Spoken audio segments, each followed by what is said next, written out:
Let's take a look at another nice simple vector field in R2.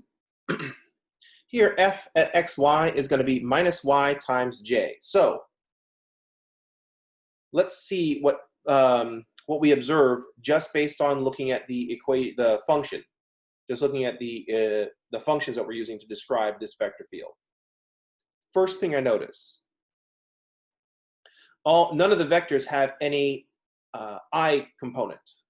So there's no I component, so there's not going to be any movement from side to side. All of my vectors are going to point up and down because there's no I component. All the vectors will be vertical. So let's make some observations. No I component. I wrote term. Oh well. No I term. So all the vectors will be vertical. We should not see any side-to-side movements in this vector field. Also, we notice that we only have a j component, and the j component is based purely on y. So different values of y will produce different vectors, but all the vectors should look the same for every x. Since x, this is not a function of x,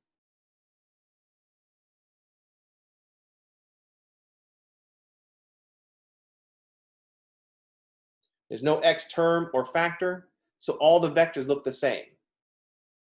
These vectors do not care about x.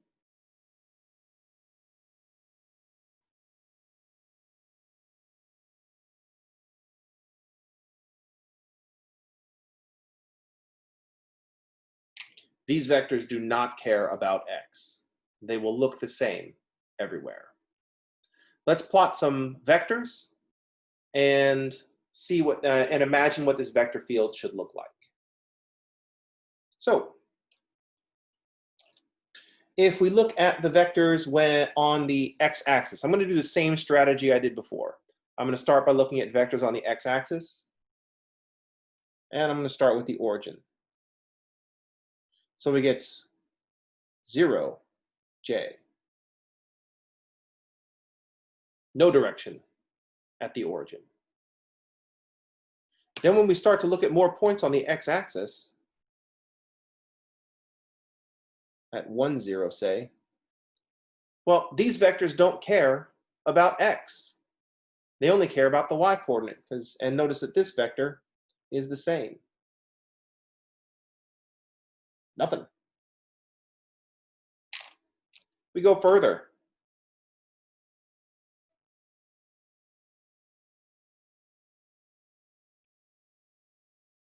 Nothing. We can look at this pattern and we can see all along the x-axis, we only care about the y-coordinate. So all along the x-axis, when the y-coordinate is 0, we're going to get 0 vectors. Goes in the negatives as well.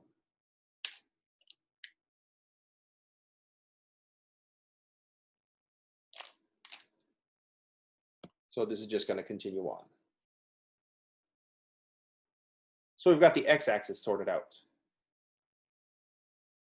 Let's look at what's going along the y-axis. So if we think about the vector at, say, 0, 1,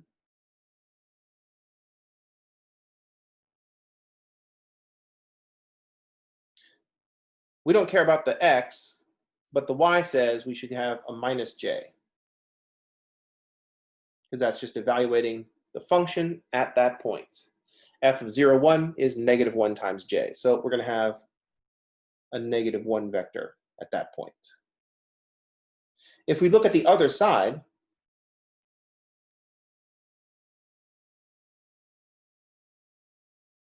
of the x-axis, say at 0, negative 1, we'll get positive 1 times j. So here the vector is going to be pushing up.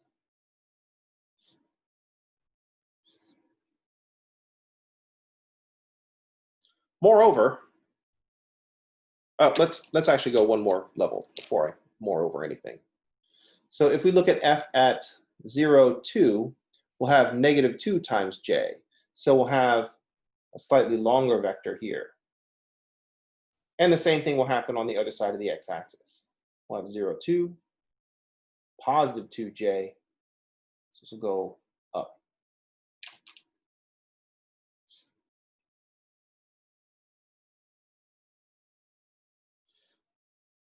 Now, these vectors, this vector field does not change for values of x.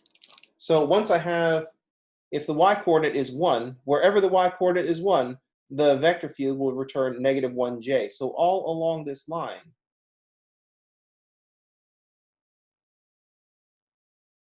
where y equals 1, our vectors will look like negative 1j. All along the line where y equals negative 1, the vectors will look like positive 1j. All along the line where y equals 2, the vectors will pull down towards the x-axis.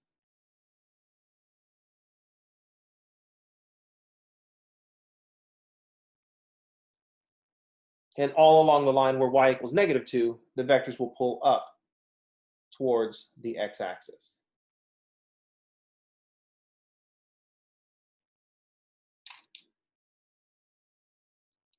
So we start to get an idea that this vector field pulls everything directly at the x-axis. So no matter where we start, we don't go any side to side, a path in this vector field would pull you straight down towards the x-axis. These vectors are suggesting that this vector field pulls towards the x-axis.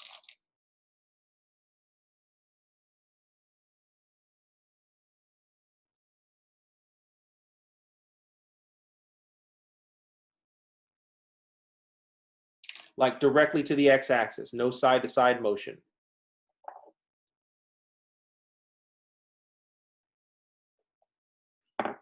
Any questions?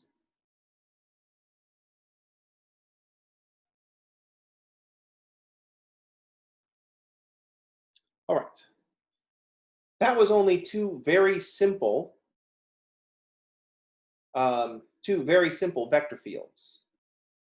What we want to think of happening in a vector field is that at every point, there's a vector. Another example of a vector field is the one that we're all sitting in right now. Gravity is pulling us all towards the ground. On a small scale, maybe we could think of it this way. Gravity is pulling us towards the ground. But on a large scale, we could think of the vector field for gravity just pulling us towards the center of the Earth, if the Earth was shrunk down to a point. All the vectors will point towards that point.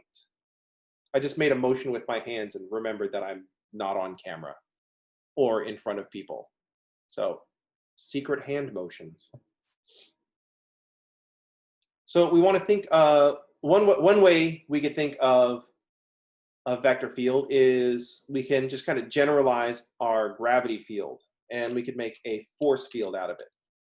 So if this is, say, how gravity works on in this vector field, if you're a particle here, you'll start moving towards the x-axis, directly towards the x-axis, perpendicular to the x-axis. If you're a particle in this vector field, you'll start moving in circles. Start moving in circles. Any questions?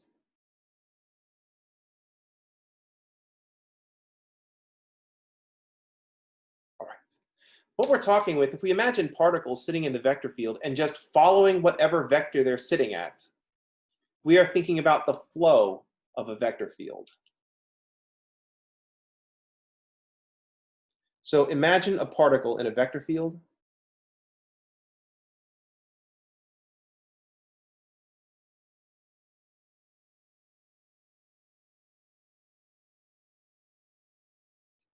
The particle just goes in the direction of the vector at the point. Say at a point. Oops. I should say that here, at a point. I want you to imagine a particle at a point in a vector field. The particle moves in the direction defined by the vector field.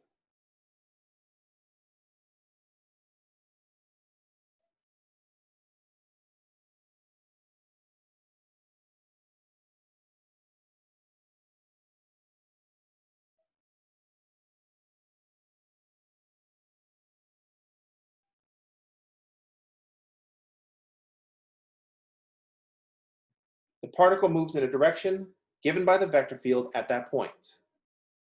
The path that the particle follows is called the flow of the vector field.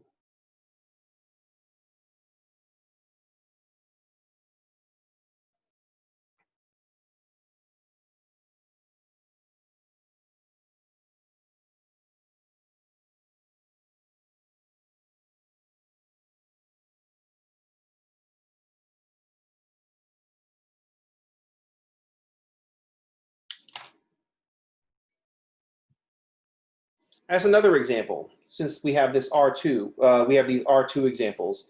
Let's suppose that these vector fields show us how water is flowing. So in this vector field, if you put a leaf in the water and it's following this vector field, the leaf will get pulled into the x-axis. And at this point, at the x-axis, all the vectors were 0, and then stop. A leaf that starts over here, above the x-axis, will get pulled towards the x-axis, it'll slow down, and then stop.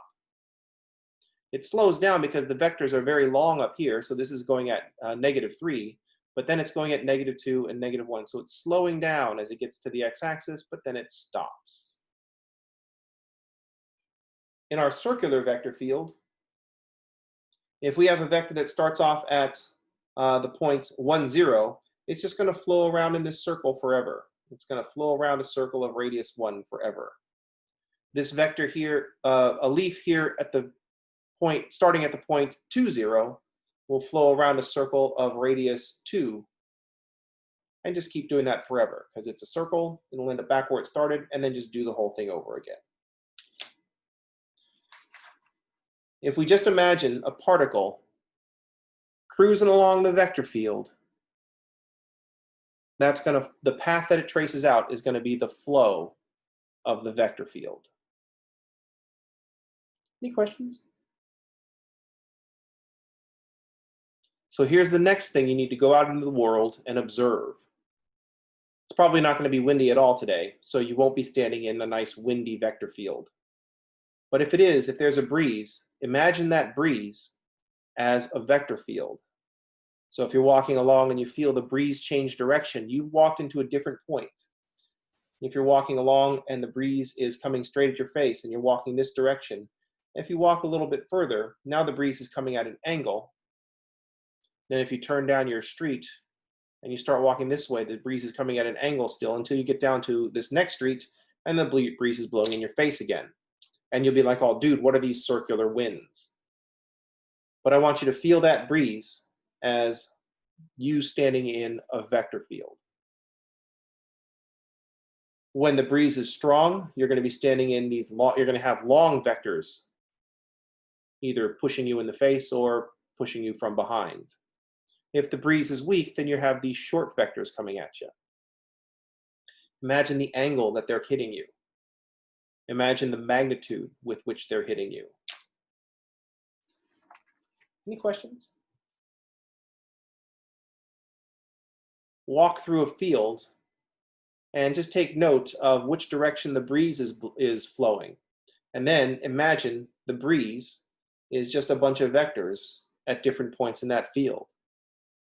Imagine what would happen if you let a leaf go, and what path would the leaf take? The leaf here would just go right towards the x-axis. Then we just have to add another dimension to things. We just have to imagine a vector in 3-dimensional space, where we'll have a function of x, y, and z. And at each of those points, x, y, and z, we'll have a direction, I, j, and k. Any questions? Vector fields, there's vectors everywhere. They're pointing in direction, a particular direction at any given point. The flow of the vector field is what a particle would do just following those vectors. Then we just need to combine this with a vector valued path running through that vector field. So now, here's our vector field.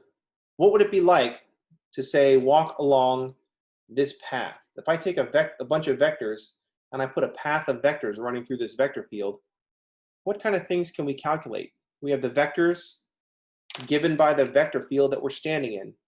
We have vectors given by the path that we're taking.